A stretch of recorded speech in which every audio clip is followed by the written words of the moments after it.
Isang mapagpalang araw po sa ating lahat. Magandang araw at magandang gabi po dyan sa mga silent viewers at solid supporters ng EDC. So yun mga kalingap, may panibago po tayong pag-uusapan patungkol nga po dito sa love team ng EDC. Beyonce may kahati sa puso ni Papa Eds. Beyonce labis na nasaktan at bagong magiging kalab ni Papa Ed. Sino kaya ito mga kalingap? Yan po ang ating pag-uusapan at tatalakayin ngayong araw. Pero bago po yan, kung bago ka pa lang po sa aking munting YouTube channel, pa-like, share, and subscribe na rin po at pakipindot po ng notification bell para lagi po kayong updated sa aking i-upload na video. At paalala rin po bago po tayo magbigay ng ating mga komento at opinyon, tapusin po muna natin ang kabuuan ng video para nang sa ganon akma po ang ating i-comment mga kalingap.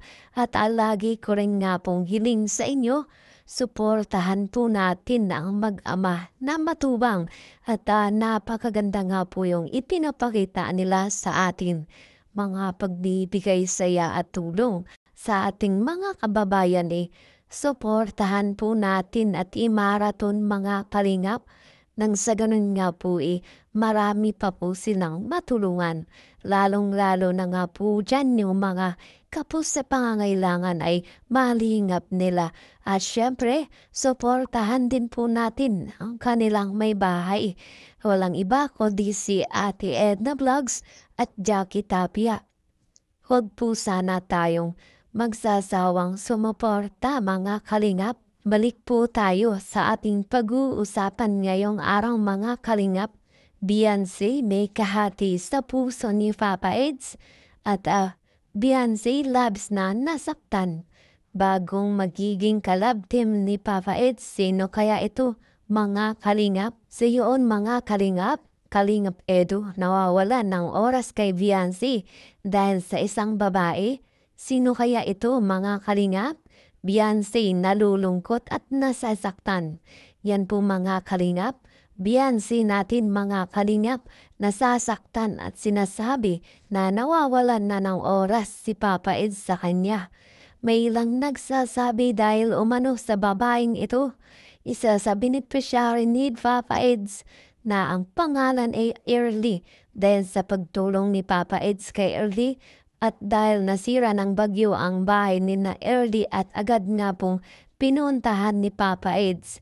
At labis pa nga ang pag-aalala nito. Samantalang Beyonce po natin nagka-problema dahil din sa bahay nila na isa din sa nasira ng bagyo. Ayon kay Dr. Lab mga kalingap, may ilan na nagsasabi bakit di man lang pinuntahan ni Papa Ed si Beyonce o binisita man lang ng araw na wala na ang bagyo.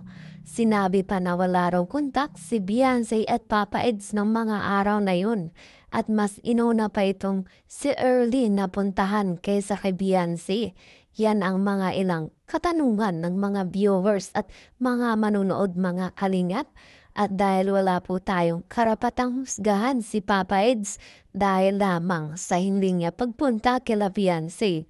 Dahil wala po tayong nalalaman sa mga totoong nangyayari at sa totoong dahilan kung bakit ganito ang naging sitwasyon ni Papa Eds mga kalingap. Makakabawi rin tayo. Tiwala lang. Nakatatag lang tayo ng nanay. Umaga nga nag-iba ang bahay namin. Ang sabi sa amin ng yung tinuruyan namin, magawa kayo dyan kahit trapal para kayo may tulungan. Ibig sabihin, itataboy na kami na hindi sa kanila tumira.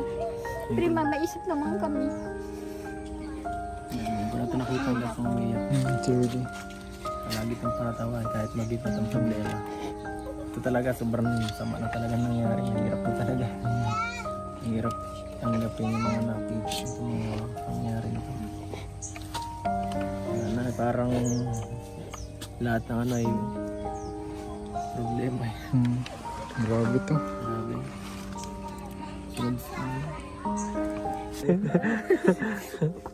Ay, hindi Ah, nice. Baka gusto mo mag-ano, message. huling message bago kayo magpaalam.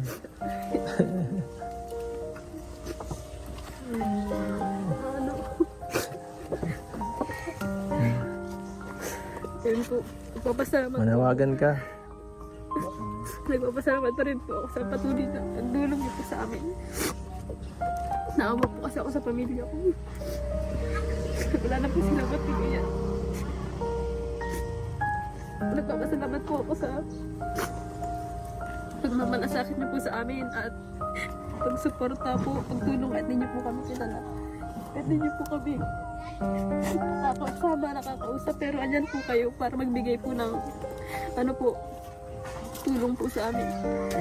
Salamat po at pasensya na po di ako nakakasalita na kayo. Pasensya na po. Okay lang. Salamat po. Sige po na. Makikita sa video kung gaano nalungkot si Papa Ed sa nangyari kila Early at sa pagkasira ng bahay nito dahil sa bagyong mga kalingap. Usap-usapan din dahil niyon na si Early ang magiging sunod na kalaptin ni Papa Eds. Samantalang nakikita at alam naman natin si Early ay isa sa mga benepisyari lamang ni Papa Eds. Kaya malabong mangyari yun mga kalingap. Samantalang Beyonce nating ay patuloy at focus lamang sa pag-aaral at di umano ay nakakatanggap na mga pangbabash. At halos siya lamang ang nakikita ng mga bashers na ito, lalo na nga po pagdating sa kasuotan. Sinabi Beyonce natin ay sobrang manamit at napaka-eksi. Samantalang nakikita naman natin na okay ang pananamit ni Beyonce at talagang bagay lang sa kanya at mas lalong lumalabas ang kanyang kagandahan nito at kaseksiyan. Kung kaya marami ang naiinggit sa kanya. At ang magulang ni Beyonce ay nagsalita na rin patungkol sa mga isyo kay Beyonce. Samantalang si Kalinga Prab ay patuloy na nagpapaalala kay Beyonce na hayaan at huwag pansinin na lamang ang mga isyo at pangbabash dito. Patungkol naman sa love team, ito at Beyonce pang parehong nawawalan ng oras sa isa't isa at lalong-lalo na nga po sa kanilang relasyon.